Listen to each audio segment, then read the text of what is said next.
I'm Dave with EV World News. We're talking about electric vehicles, green energy, and the stock markets. And I'm back today on a Tuesday with our founder and chief editor, Bill Moore. How's it going, Bill? Hey, it's a weekend and the weather's not too bad right now. It's weekend. It's Tuesday. Well, we've had the weekend and hey, when you're retired, 7 days a week or the weekend. Yeah, well, I that's all can't right. tell which day what is today anyway? Yeah, it's like Tuesday the 21st. Okay. Yesterday was 420, so everybody was stoned Right. yesterday. Well, So, that might explain it. yeah. I've never done that particular substance. Mhm. I once got The devil's plastered on a lettuce. drink in Cabo San Lucas. That was an unpleasant experience I will never repeat again. Yeah. All right. Tesla Robotaxi expansion, Dallas and Houston now live. Robotaxis are Boo, now in 4 cities: Austin, San Francisco, Dallas, boo, and boo. Houston. Uh, Elon Musk projects dozens of major cities by the end of 26, No, covering between a quarter and half of the United States. no. I am very skeptical. He's just trying to ram the stock price up before their next shareholder meeting. Which Nah. is tomorrow. Just tomorrow, okay? Yeah, Um, Morgan Stanley estimates the U.S. robotaxi market at $1 to $2 trillion annually. possible. And even at 25% penetration, revenues could hit 250 to 500 billion per year for Tesla. That's a lot of damn taxi rides. Wow. I don't. We live in a part of the country where people don't really take taxis. No, People no. I use mean, you like have Uber and Lyft. Chicago, New York, San Francisco, places like that. Yeah. Yeah. Um, the expansion depends on regulatory approval, and Musk has historically been overly optimistic on timelines.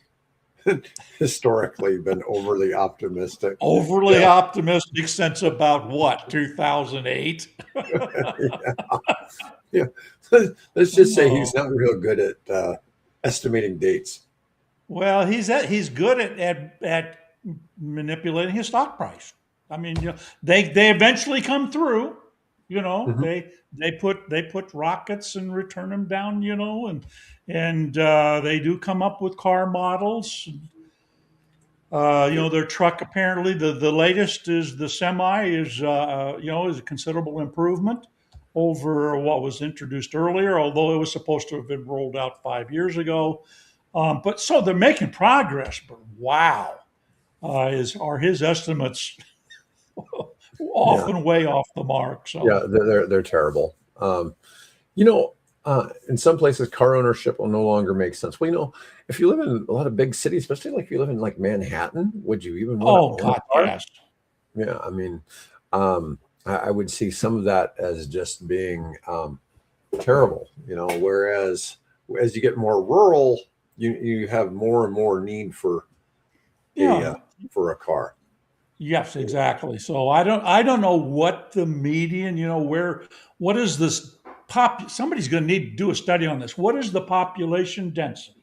The ideal population density for robo-taxis to succeed versus, anything below that, you might as well just own your own car. So I live in a cardboard box before I ever live in a city.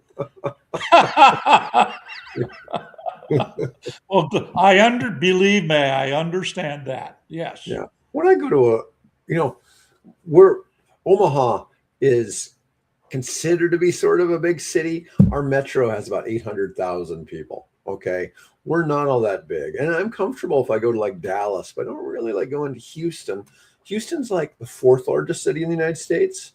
Yeah. And, um, New York, LA, I rarely ever go to Chicago, but man, I'm ready to get back. I really, Yes. I just start feeling claustrophobic, you Yep. know, in those places. It really is Yeah, just a weird Omaha's sensation. a pretty nice town. I mean, it has its moments, but it's a pretty nice town to get around. I think we refer to it as the 20-minute city, although I think that's probably more 30 minutes now. But yeah, you can pretty well get from one side of the city to the other, in a 20, 30-minute Time. Yeah.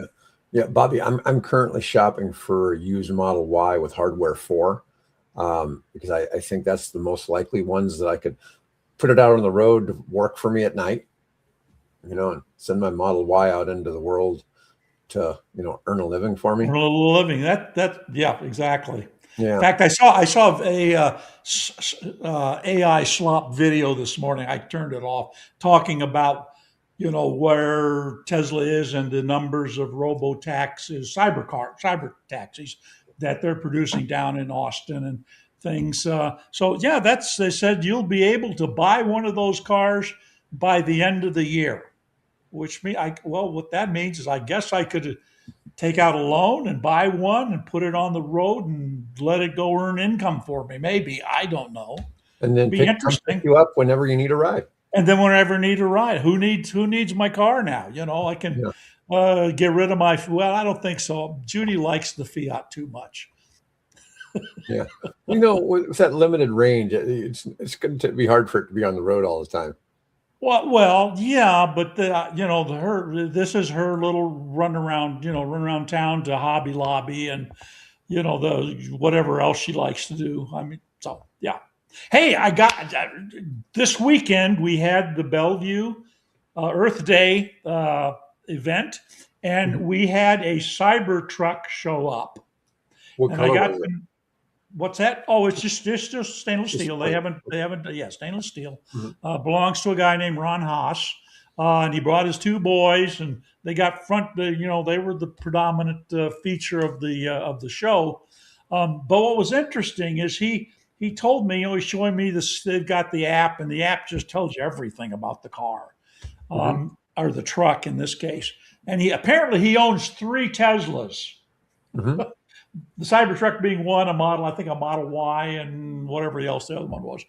Um, and he showed me, he says, you know what? He says, I drive this thing to Phoenix, but Mhm. I don't drive it to Phoenix. It drives me to Phoenix. I said, all the way down? All the way down. I don't touch the wheel. I said, oh, come on. He said, let me illustrate. I said, ask me to go somewhere. I said, we're in Bellevue, which is south of the Omaha area. And then I said, well, go to the ballpark, which is up middle of town. Go to the ballpark. And he says, okay. He says, so he gets in the truck after having raised it and lowered it to show me that function. He gets in the truck and he turns on whatever he has to turn on, and he talks to Grok. And he tells Grok, take me to the ballpark. But before you do that, take me to a Panera's and then find me a coffee shop, but not a Starbucks.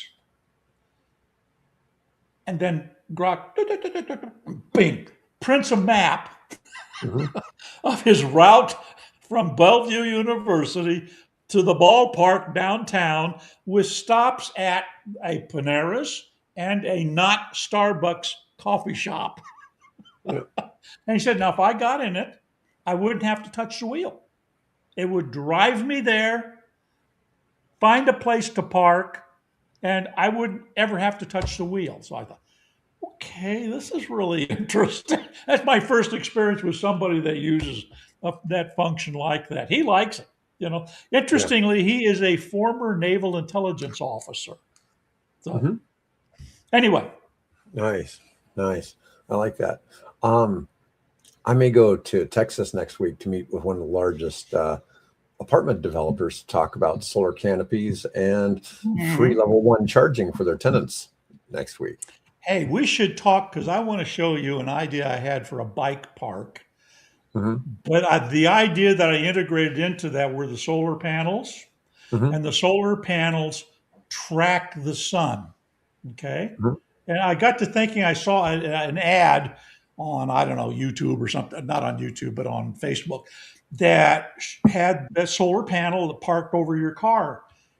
And I thought, well, all I have to do is just take and integrate the system I developed for my bike share thing Hmm. and put it on that, and it would track the sun. You could make some extra energy that way. But anyway, another story for another time. Yeah. Well, these will all be done with bifacial panels. So Oh, well, sure. Why not? Pick up the reflection off of, as long as it's not a black car, as long Yeah. as it's a white car parked underneath, you get all that sun and it gets on the underside as well as the top side.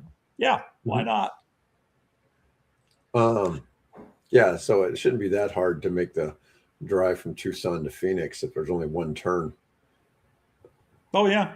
Well, it took him. I think it said he took him 2 days to get there, and he oh, where'd you sleep? He said, "Oh, I slept in it. I've got I just lay the seats down, the canopy, and I've got function where the vehicle will run and give me a nice, comfortable temperature at night." He said, "I just slept in it." Nice. Nice. So anyway, Yeah, well, that seems pretty effective.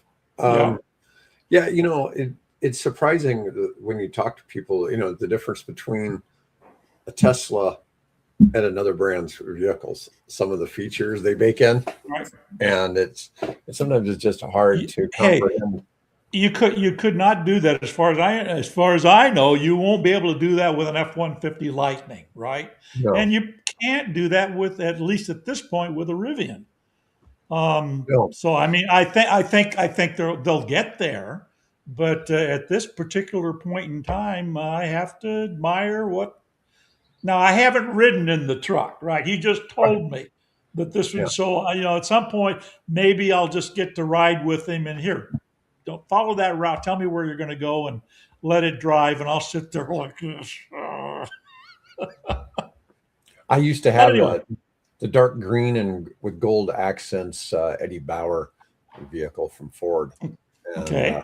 yeah, it did. A lot of people thought it was black. The green was It so was dark. the really dark green, yeah, the forest Yeah. green, yeah. Yeah, I didn't intentionally buy that color, but I was trying to get an end of the year closeout, get a really good Right. deal, and this one had every option I wanted except the color. And I was just like, well, Well, I'm what good with color would you have wanted?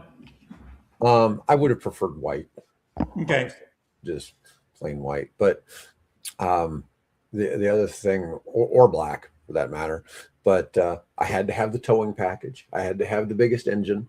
I had to have all the things for the boat I never bought, Yeah. so I Yeah. could tow it.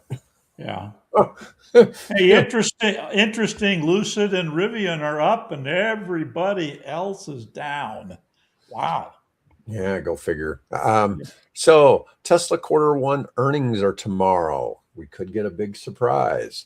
Analysts expect a 33 cent earnings per share versus 27 cents last year, which would be 175% year over year growth, which I don't know that maths out. Revenue revenue projected at 21.4 billion. Prediction markets price a 66.5% miss probability, meaning a beat could trigger outsized stock gains. We'll see. Gross margin is a critical metric to watch. Tesla rebuilt automotive gross margins to 20.4% in quarter four, but tariffs and elevated operating expenses remain pressures. Quarter one deliveries had missed analysts, but sales were still up 6.6% year over year. We'll see how that goes tomorrow. It'd be interesting to see. And they're constantly, what was he talking about? He was talking about there's going to start being you know, no steering wheel robotaxis rolling off the production line this year. I'm sorry. Yeah, they've already, at least according to the video that I watched briefly, they're already doing that. They've already got some of them coming off. Although most of the ones they're displaying in the parking lot, I think they highlighted that they still have steering wheel. Apparently, because Tesla has not applied for, nor has the government approved having a vehicle without a steering wheel. So that's probably an obstacle that's going to have to be overcome. All right, I got some Rivian, Lucid, and Slate news. Lucid secured $550 million from Saudi PIF, Hmm. plus $200 million from Uber, with an agreement from Uber to buy 35,000 Gravity robotaxis. Like I always say, you don't really have to worry about Lucid going out of business because the Well, Saudis as aren't long going to as let that happen. and yeah, and they've just got a little sort of a wake up call on how vulnerable they are. So that to I cut just off hard to oil and things imagine like they that. can be so hostage to Iran. Oh yeah, well that's that little narrow 20-mile gap. Yeah. That's the Yeah. choke point. Yeah. I somehow view that becoming some kind of demilitarized zone in the near future. I don't know if Well, that'll happen. that would be nice, but I don't know how that's going to happen. The I don't know. from what I'm hearing is that um, what will probably result from this thing is an agreement that they're going to open the straits, but that they will be the Iranians, because of the damage that was done to their infrastructure, they'll be allowed to collect a toll of ships coming in and out. Now, whether that applies to all the vessels or whether that applies just to Iranian vessels from Karg Island and the various ports along the strait there. I don't know. We still aren't they? Aren't they supposed to be negotiating that today or something? Anyway, Yeah, they constantly are. I mean, it just gets kind of weird. I just don't see. I mean, there's all these treaties for free navigation oh around yeah, the world. That would be the only place where that's not being honored. yep. And if this and obviously if you lit that stand where they can get by doing that, then every little choke point in the world will some belligerent nation will take and begin to to want to take advantage of that. Well, look at Malaysia and Indonesia. I mean, ships have to pass through their waters to get to just about anywhere, Yeah. right? Yep. I mean, Straits of Malacca. Yeah. yeah, there'd be all kinds of ways to cause issues with that. South Africa could start, not that a lot Everything of going people are on around. the Horn of Everything Africa, but around the yeah. Okay. Well, they already have a toll. Obviously, I think it cost what is it's $1 million to go through for a large vessel capable of transiting the Panama Canal, which is not the super tankers. They can't. They're too big. But the vessels that can go through, I think they pay something like on the order of about $1 million to pass through the Panama Canal. wow, I had no idea it was that much. But I guess it makes sense. That's a lot of infrastructure to maintain. It's a lot of infrastructure to maintain, and the demand is there because of the dry seasons that we've had. They're not getting the rains that fill that reservoir lake Hmm. that feeds the locks, Hmm. so they aren't able to service the same number that they would have done 10, 20 years ago when there was more rain and available moisture to water to feed into the lock system.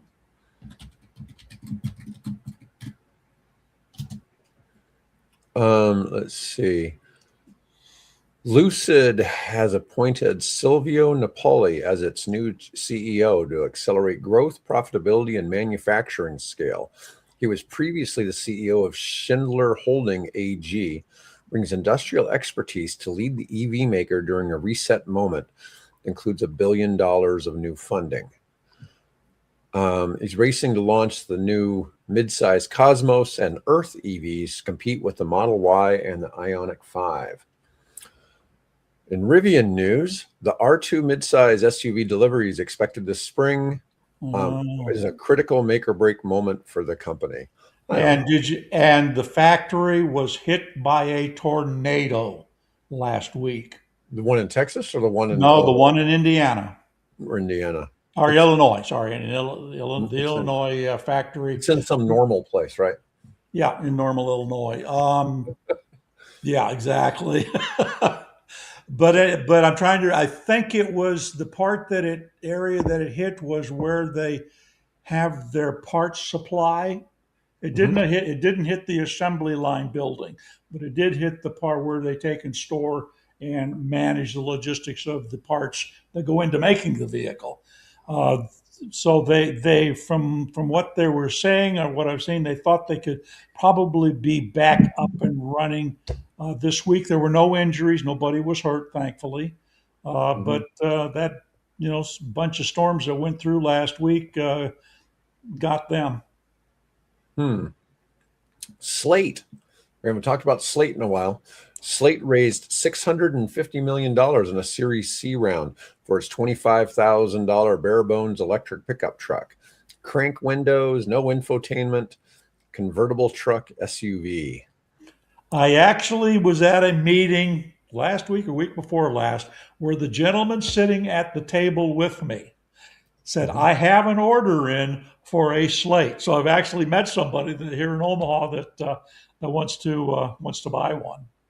Yeah, well, I mean, it seems like a good little vehicle. I mean, I, when you go shopping for, say, a Ford pickup truck, a new one, you don't really see them advertising that they still make the single cab pickups. They make them. Right? You can get them, but they don't really advertise those because they don't make I enough money on them. I have a story for you.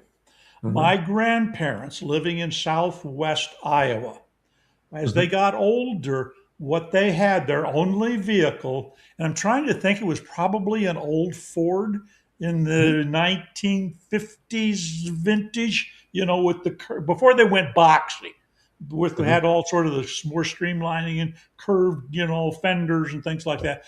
That was their vehicle. And I thought, I just saw an article where they are saying that the ideal vehicle for boomers, ta-da, is two-door a two-door pickup truck.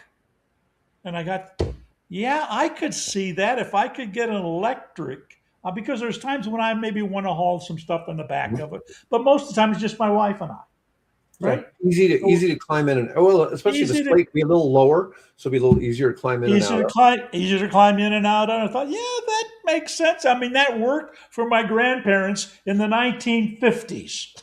Hmm. So probably work for us boomers, that just by ourselves and don't have kids to haul around and things. So I don't know. It's interesting. I don't know if I'll be in a market for something like that anytime in the near future. Very happy with my Bolt, but yeah, that could fit. I could see that happening. Yeah, yeah. I mean, it seems like a reasonable idea. I always back in the '90s, those two door small pickup trucks. You had Nissan, Toyota, Ford. Hmm. Yep. They all made them. Chevrolet S10.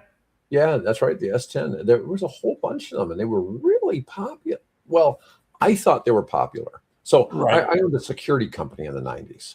We Right. used them. We bought them. Almost all the security companies ran them. It made a whole lot more sense than a car because you could sit up and you could see a little bit better. You could see Right. what was going on. And it was just kind of standard in the security industry that those were used for security vehicles. Nothing really got good gas mileage back then. No, no. But um, we did own escorts, Ford Escorts, and as well that they might have got 30 miles per gallon back then, which was considered to be amazing. But nothing like Yeah. what you can get now, where you can get a Prius that Yeah, gets 60 miles per gallon. exactly. Yeah. Well, that's where the Slate would come in. They'll get Yeah, you that little tiny truck. It's all electric. Plenty of yeah, room if you want to perfect. throw some fertilizer and some peat moss in the back of the deck, or haul some bricks or things to do work, gardening around the house.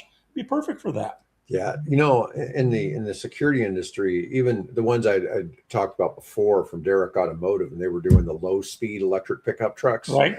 That was absolutely ideal for that space because I'd have situations where I'd get a call from the police department that one of my guards, they'd pulled them over for going 90 or 100 miles per hour in one of our security vehicles. And it was like having a vehicle that caps out at 45 to 50 miles per hour would have Yeah. just Nope. Nope. amazing. Would have just been amazing. Yeah, Did he remain employed with you after that, or? I don't remember the situation. We probably took them off a spot where they could drive. Right. Yeah. Yeah, but Yeah. the cops all knew us, and they would let us come fetch the vehicle, and they didn't take the guy to jail or anything like Yeah. that. So they were pretty good about that. It's good when you're in that space. You typically have a lot of friends in law Yeah. enforcement because you're cooperating with them all the time, trying to help them out. Sure, But which makes sense. Yeah. and it's kind of the thing was you get a lot of young, what do you call them, military age guys, and they got a lot of testosterone. They want to go do whatever. I don't know. Sometimes it's hard to kill that urge. I don't know why somebody want to go 100 miles per hour in a small pickup truck though, but they could do it. Why not? Anyways, all right. EV market reality check. New York Auto Show reveals industry struggles. EV sales fell to 6.5% of the U.S. market in Q1, the lowest since early 22 after the $7,500 federal tax credit expired in September last year. Kia, however, is launching a lower-priced EV3 in the U.S. later this year, and Subaru is unveiled a 7-seat getaway EV SUV. That's pretty big for Subaru to have a 7-seater. Oh, yeah. The Nissan CEO is pretty blunt. When you look at the EV market right now, there's no demand. The market has dropped substantially. Yeah, they're reorganizing all their entire lineup. I think there's like 11 vehicles that they're going to be, terminating or adjusting where their emphasis and focus is. Nissan's been kind of struggling in everything lately. So that it has nothing to do with EVs. I mean, they just had issues. They keep not really having a lot of innovative vehicles is a problem too. Rising gas prices are sparking renewed EV interest, especially in California, where fuel costs are in the $7.50 range. Yep. Just some crazy stuff with way that's going. But it's not hurting EV sales worldwide. It's just the U.S. No. And as we keep saying, we've looked at the German model where this happened a couple of years ago, and they dropped all of the tax credits, and it took over a full year for things to heal up and EV sales to start accelerating again. So like I was telling, we had some we did this Earth Day thing here, and we had representative EVs and things there and talking to people, and they were thinking about, and they bring up the same thing. Well, I'm concerned about the life of the battery. Don't worry about the life of the battery now. They'll last longer than your car. Well, what about the materials that go into them, and recycling? So, we have to explain that to everybody. But what I did say is, look, if you're interested, you're going to have over the next 3 years, 600,000 off-lease electric vehicles coming on the market. If you want a affordable EV, that's your best bet because the depreciation is pretty well washed off the vehicle. You've still got a battery that's going to have another 100,000, 200,000 miles on it. And it's cheap. You can probably pick it up. It's got maybe 25, 30,000 miles on it. And depending on what the lease was, obviously. And at that point, you can buy that thing for under generally $25,000. Some of them you can get down below $20,000. So yeah, that's if you're interested in that market, which I know you're looking for it. That's where I've bought mine.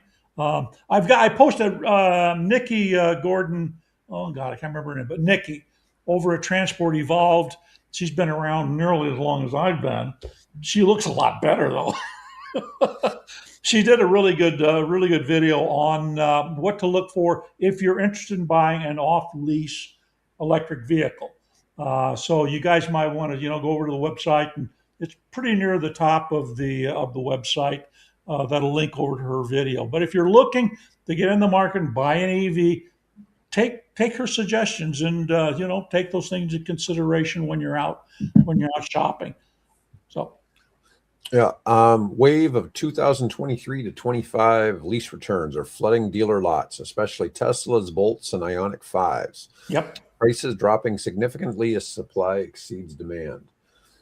Many vehicles with strong still have strong battery health and warranties, making them bargains compared to new models. One of the things that's frustrating is some places have the recurrent score on them and some places don't. Start your own robotaxi fleet. Elon's giving away free money. Every car will make you $30,000. There you go. Yeah, maybe. Yeah. Yeah. Depends on where you are, Yeah. Again, that population density question. Yeah. Like I was saying, I have kind of some specific wants in the car. I mean, one long range. The long ranges for 2023 are all-wheel drive. I want one under $30,000. I want one that has hardware 4. And so I'm probably going to end up waiting another month or so before I really find exactly what I'm looking for. Yeah. They're out there, and I've been doing research that they're selling. What I'm wanting is they're selling in various places around the country, or they have been sold that fit my description. It's just Right. It's rare. Some dealers, like our friends in Utah, are going to know that vehicle has hardware 4 and worth a little more because that year they had hardware 3 and hardware 4. If it's that, in fact, that's one of Nikki's points. He says if you're going to be looking for a dealer that is EV specific, because most car dealers haven't a clue. They may buy this thing thinking they're going to make some money. They got it at auction or something. They're going to make some money, but they don't know anything about the vehicle. That's with my Bolt. I ran into that, and I think I could have probably got a better deal if I had pressed a little more. But anyway, so you're going to do that. Look to guys like I forget what's the name of in Utah. Alex Lawrence at EV Auto. Yeah, look for He's got dealers 3 locations like now. He's got 2 locations in Utah and one in Brentwood, Tennessee, which is Nashville. Okay. Yeah. So I think we actually have one down in Lincoln. I believe he specializes in EV. Yeah, there's a Lincoln EV only dealer. Right. Yeah. So that's who you want to be looking at because they will know what the vehicle is. They will be able to tell you what the health of the battery is and those kinds of issues that will be on your mind, So that's where I would go. Don't go down to your local used car dealer who has never had an experience with an EV, doesn't know where they are, and is really happy to move it and get it off his hands, So, I know the guy that owns Internet Car Lot here in Omaha. Okay. And we've got 4 locations, but they are all what they call branded titles. They're all salvage titles, and they clean them all up and they sell them maybe a couple $1,000s cheaper than what they'd be otherwise. But I'm not sure how that affects battery warranties and stuff like that. To be fair, they have a lot of Teslas. They have a lot of Teslas that they've gotten somewhere and they fixed them back up and have them for sale. But I just, not real comfortable with that whole concept. But I mean, they get a lot of really nice cars. I've actually seen them. They even get Lamborghinis over there. Yeah, I'm surprised how many of those cars are on Facebook Marketplace. There are all kinds of Teslas on Facebook. And the other thing that's interesting is there are all kinds of Honda Insights, the original, like mine, on there, selling for like $1,200. Now, who knows what kind of condition it's in, but I often wonder with a lot of this stuff if people aren't just there's a lot of scams on used cars that are stuff like that. I mean, they're constant. You'll see these amazing deals, and I've never figured out what really if they're hoping you're just going to wire them the money for a car or something. Yeah, exactly. How that scam is supposed to work, but it's like, I've had people say, "Hey, we should buy this backhoe." And they'll send me a listing, and it's the same thing. It's like, oh, in that same picture, you can find it on 6 different lists around the country. That same picture, and it's really weird. All right, let me see what you had something you wanted to cover today. So what's the new Mercedes C-Class? It's their latest. I'm not a salesman. I can't Other than I saw a lot of stories. There are two EVs that just dominated the feed over the weekend. That's the Mercedes C-Class, which is an electric, all electric, and also the Ionic 3, which is the newest model of the Hyundai electric series. Um, what the deal is with that particular car? Supposedly, it's from what the reviews are, it's the best Mercedes, the electric that they've come up with so far. So I'm not in the market, so I don't look real closely at some of those. I apologize. I should know all those things, but I don't. Where are you, Dave? You disappeared on us. Hey, be sure while we're waiting for him to come back, be sure you go over and look at the article on the the oil shock coming to America.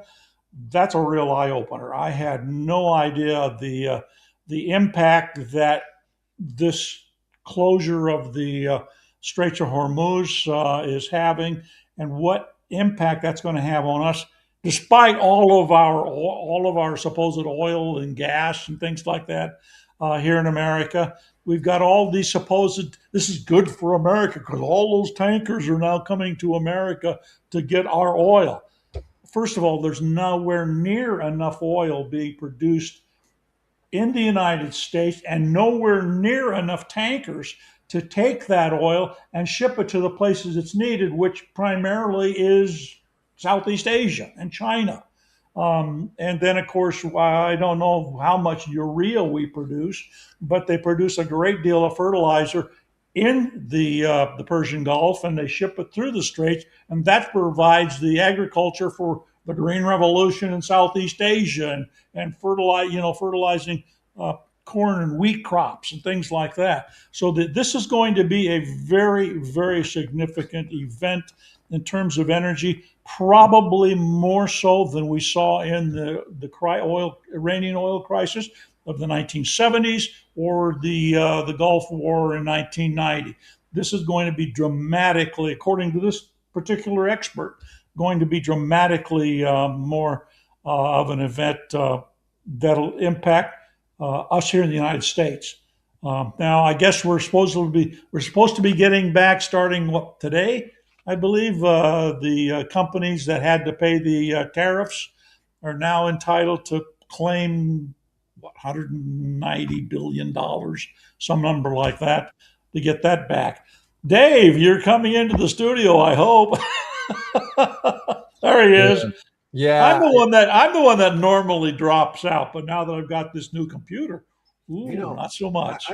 I doubled my memory, got a much faster processor, all that, and I'm still sometimes exceeding the capabilities of my computer. It's just that now I'm more liberal with what I'm willing to let be running, and whereas Right. I used to close stuff out more aggressively, Yeah, me too. and I don't know, it's just a problem. I was going to share some pictures of the new C-Class. It's pretty sharp looking.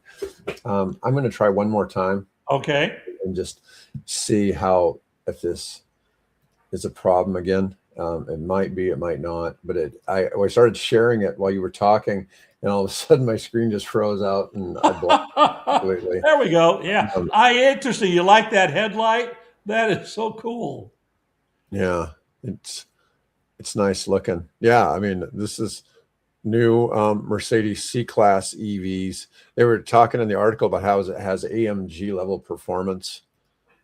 And Which is actually, from their honestly, high. from the back, this looks like an AMG. Oh, Well, maybe they use some of the same dyes. Who knows? yeah, I'm sure, but certainly sharp looking. Certainly sharp looking. Um, but you're not getting a very big car for the money. But the thing, Mercedes has so many moving parts, and people always wonder why they're so expensive to maintain and they have so many things wrong. It's because they might have 2 to 3 times as many parts as like a Lexus. So you're paying for all this everything's overly engineered, Yeah. Yeah. and you're paying for the incredible German engineering. But the C400 4MATIC electric makes 482 horsepower. 0 to 60 in about 3.9. That's not normal C-class performance. That's where the AMGs used to live. Yeah. Used to be. Somebody ought to generate a graphic that translates that. Here's the car, and here are 460 draft horses pulling it. There you go. How long? How long? What would that be? 4 or 5 mile long? Train of horses pulling this thing. Yeah. Anyways.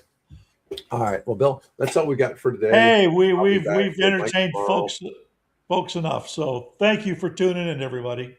Yeah. Sorry for my issues with my computer. Oh, it's even doing more. Hell. EV World even says confirm form resubmission. Oh, well, I got it crashed out, but it's not. It's on my end. Anyways. Okay. All right, folks. Have a great day. Thanks for watching.